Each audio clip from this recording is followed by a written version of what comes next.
It's like you put money into the bank and you get profit and like, it'll be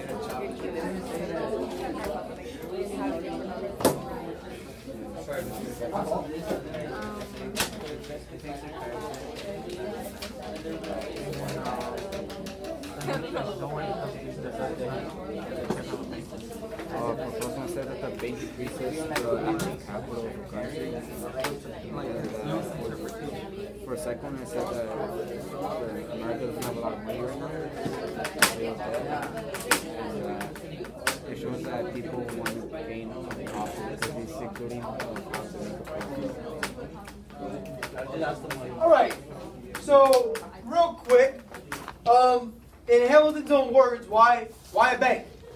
What good is a bank going to do for us? Ruby, talk to me, and then Alex.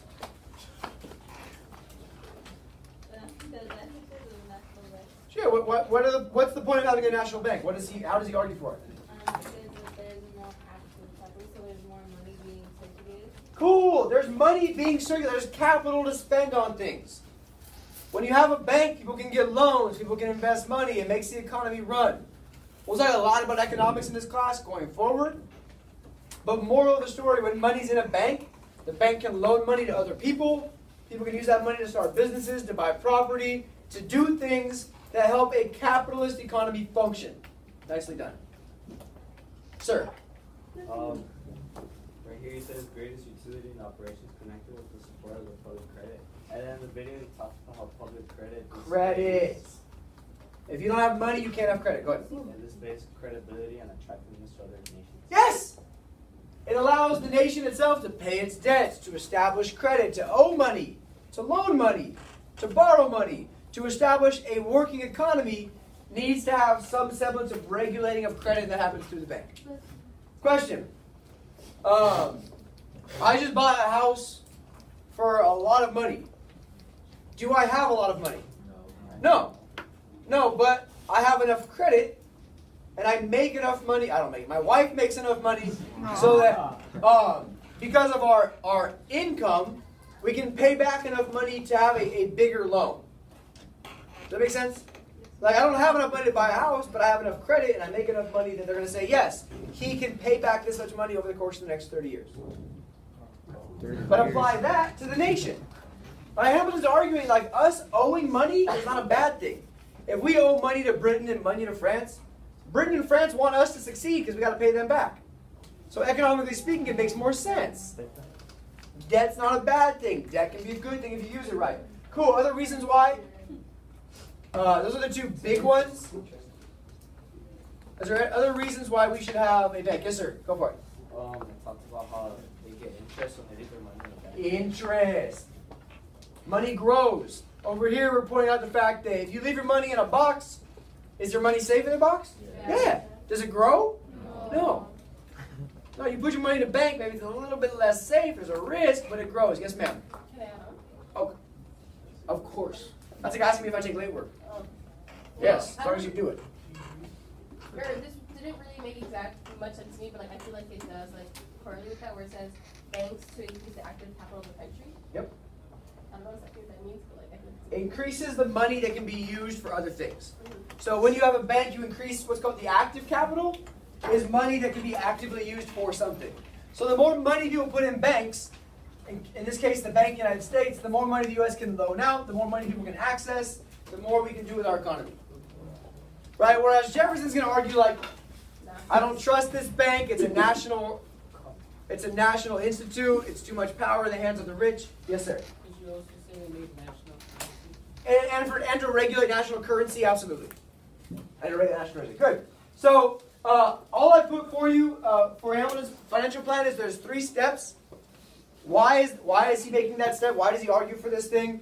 Who opposes it? Why do they oppose it? And what's the result? Deal? There's 3 things that are all very clear. The first is, and they're all wrapped up in what's called Hamilton's financial plan. The first thing is to fund and assume all state debts. That's part 1. To fund and assume all state debts.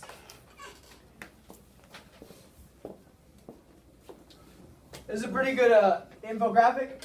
it costs about $4 million to run the government in these years, which is cheap. $4 million. The U.S. is receiving about $4 million, which is now we're breaking even. Is that good? Yeah. No. It's not good to break even. Oh no.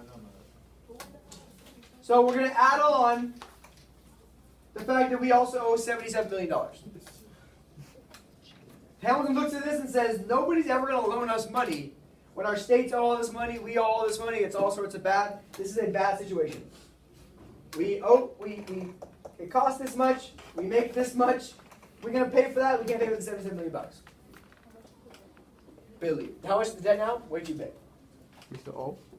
So, the whole point though is that if the federal government takes Massachusetts' debt, and New Hampshire's debt, and Rhode Island's debt, and Connecticut's debt, and the federal government says, we'll pay it for you, that reinforces federal supremacy. Yeah, I paid your debts for you, but now you're reminded that I'm the one taking care of you. It reinforces the federal government has supremacy over the states. And then Hamilton argues we're going to pay all that. His argument is we're going to pay all this debt, and then we're going to have a lot of credit as a country. Because it shows that we have enough money to pay debts back, people will loan us money, we'll have a much more stable economy.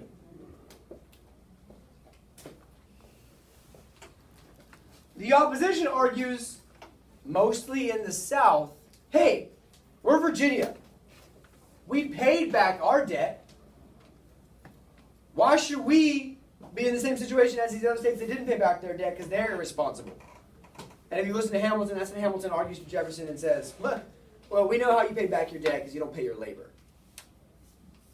It's easy to pay back your debt when you don't pay your work. It's easy to pay back your debt when you're just selling cotton picked by people that don't get paid. The solution, Congress and Washington, George Washington, not the city, they approve Hamilton's plan, it goes through, and all the debt gets submitted to the federal government and they pay it back. National credit is increased. One in the box for Hamilton.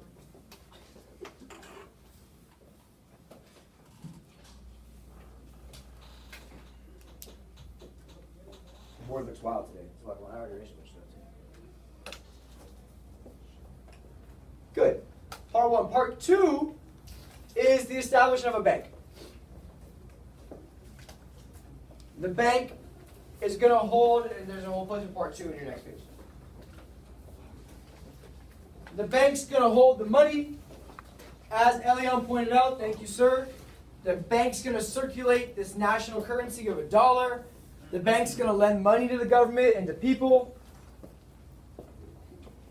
The big issue here is the bank is mostly privately owned by the rich, by the elite, but the United States is going to, the government itself is going to own 20% of the bank. So not a majority, but 20%. And this becomes really the biggest debate in the early nation, economically speaking, is the constitutionality of the bank. But Hamilton's argument is in favor of stability, banking, finance, credit, and without a bank, you can't make any of that happen. Jefferson's very anti-bank. Jefferson looks at the agrarian side. He says, these farmers, these yeoman farmers, they don't need a bank. They don't need finance. They don't need credit. They just need seeds. Slaves. And seeds.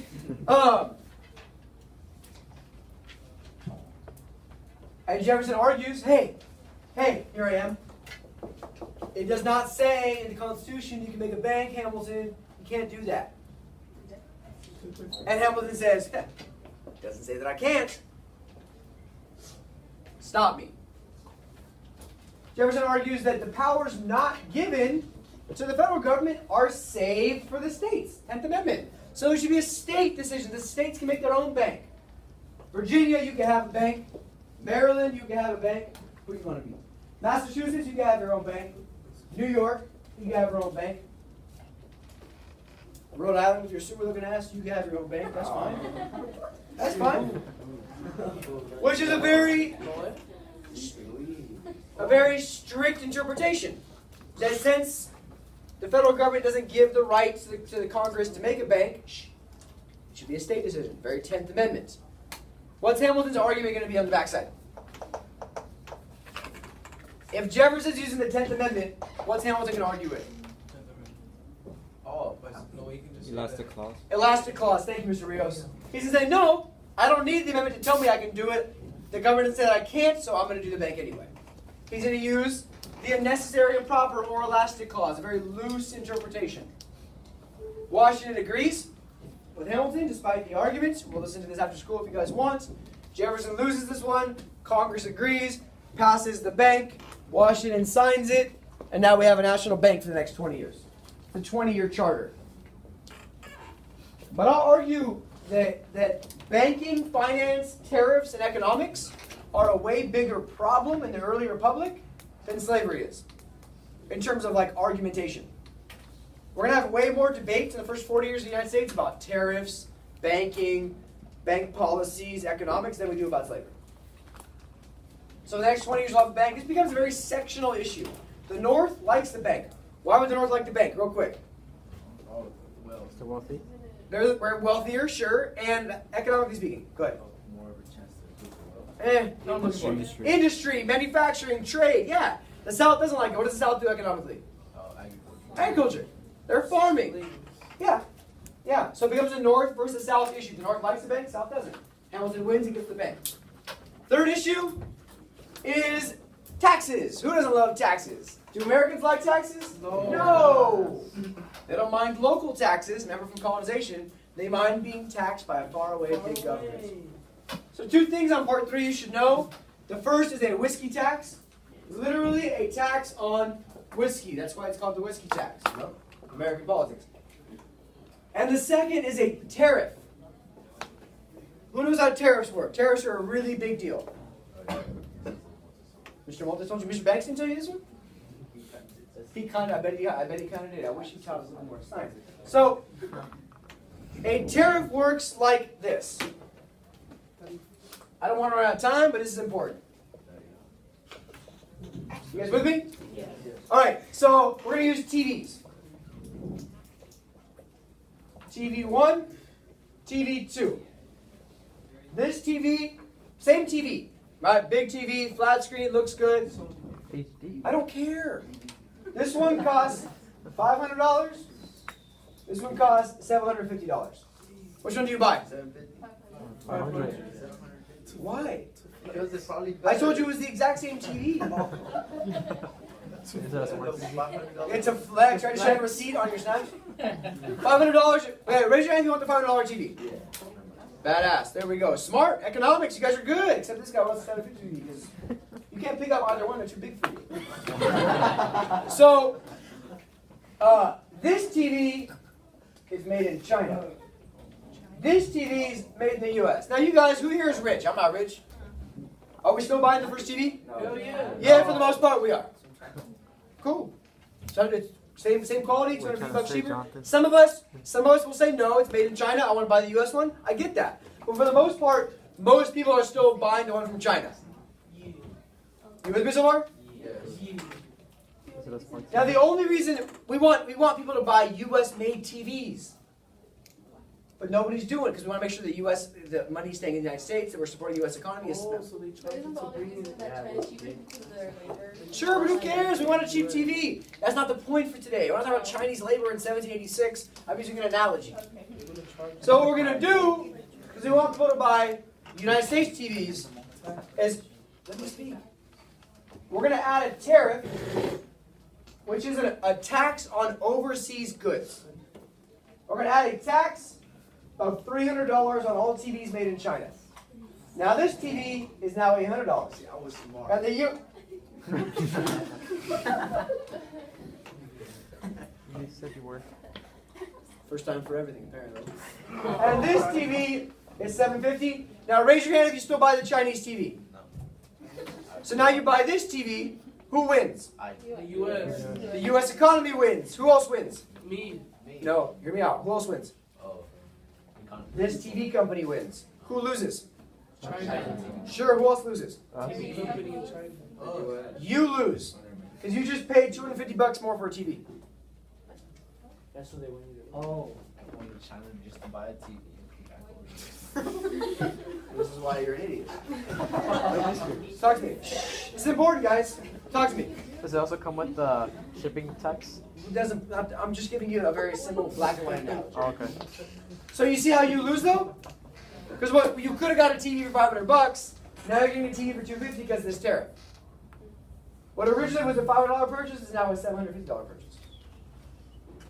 The consumer loses because things are more expensive. So this is Hamilton's solution, though, because right now, as an economy, we can't keep up with Great Britain because they can manufacture stuff for cheaper than us because they have more manufacturing, they've been doing it for longer, they have an established manufacturing economy, we don't. When you first start something, it takes time, it's expensive up front. So he says to make sure that American manufacturing works, we're going to take British-made cloth, we're going to add a tariff to it, so now it's more expensive in the U.S., so people buy American-made stuff. Because he wants to develop a manufacturing economy. And you can't do that if people aren't buying American manufactured goods. This allows it's called a protective tariff. It's important. It should be in your notes. A protective tariff because it protects the U.S. economy, the U.S. industry from foreign competition. Now we're going to compete with England, with France, with Spain, with China. Not yet. China's not a thing yet. But in general, because now they can't afford to sell their goods here because it makes it more expensive. But who pays the price? The consumer. Because now your stuff's more expensive. In a sense. Not quite. So these two things are going to raise money. The whiskey tax and the tariff. And with that extra money, he's going to pay back that. All that national debt. Now, because white people stay overreacting, people get mad about this whiskey tax because they think it's unfair. They think it unfairly attacks farmers on the frontier where people don't really have access to money. People use whiskey actually as currency out in the middle of nowhere because like, oh, I'll trade you these 6 barrels of whiskey for your 2 cows. Let's go. Perfect. Right. So in this case, it looks very much like Shays' Rebellion. People are mad about financial policies. They're going to attack the government they think is in charge of these policies. So out in western Pennsylvania, on the frontier, out here close to Ohio now, western Pennsylvania, these farmers, they attack the tax collectors. They refuse to pay the taxes. They get violent with the tax collectors. And under the Articles, what could the country have done? Nothing. Nothing. So this is the first real test of this government. Is it going to work or not? Washington and Hamilton themselves lead the military out to western Pennsylvania to stop the rebellion. Like Washington gets his old ass on a horse. Right, imagine our president today putting down a rebellion, right? The poor horse.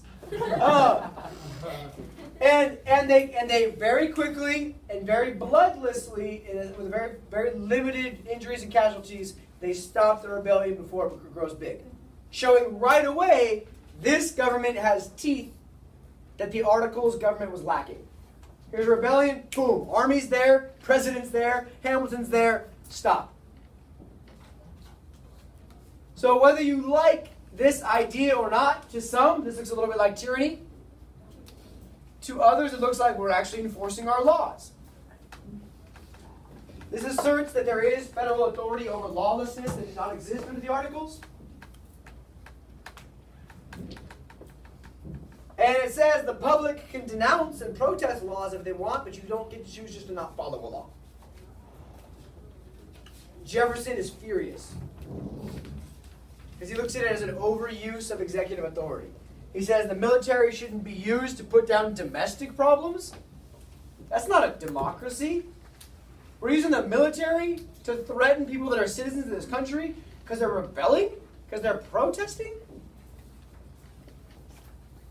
And this makes Jefferson very popular to these Western farmers that are actually going to get him elected in 1800 when he runs for president. So these are the 2 points of view.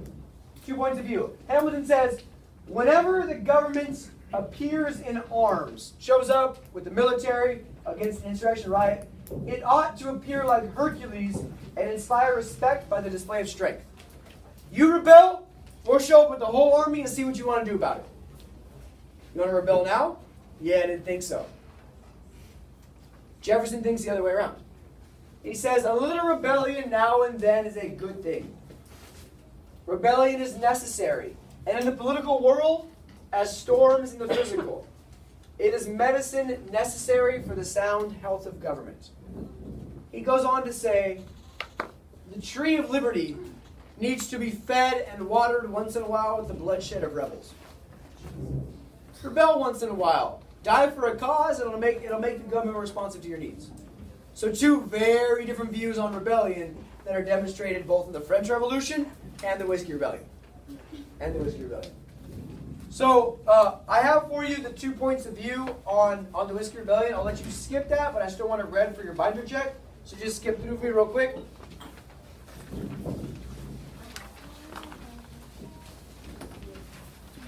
They're both worth reading, but I want to end on this piece. Now we have our two parties, the Federalists, the Democratic Republicans. The Federalists politically are more in favor of national authority. The national government should have supremacy. The national government's where you go for things. A strong central government with a loose interpretation. Anytime you see loose construction or loose interpretation, you should immediately go with your head to elastic clause. Stretching of the government, loose. These guys are more about commerce, manufacturing, cities, rich, bankers, more pro-British type of policies. Because they want to model their economy on the British, and they're largely found in the northeast. That's where the cities are. That's where the manufacturing is. That's where the banking is. That's where the... We can look at Federalists as like New York,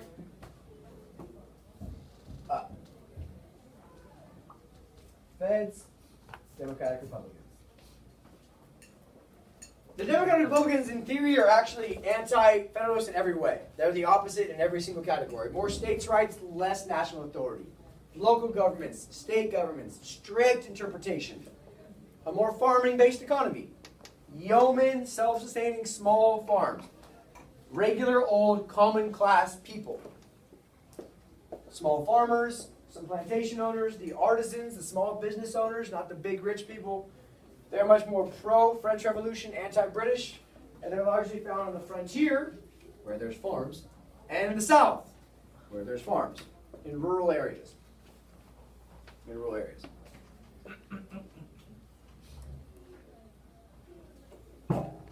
Excellent. Excellent. Now, also in your notes is Washington's farewell address. We obviously aren't going to read it because the bell rings in 2 minutes. But he gives us some really sage, wise advice as a country. First, he retires after 2 terms, 8 years. Did he have to retire after 2 terms? No, there's some people that are like, he's going to serve until he dies. He doesn't. He's like, 2 terms, 8 years, I'm done, I'm out.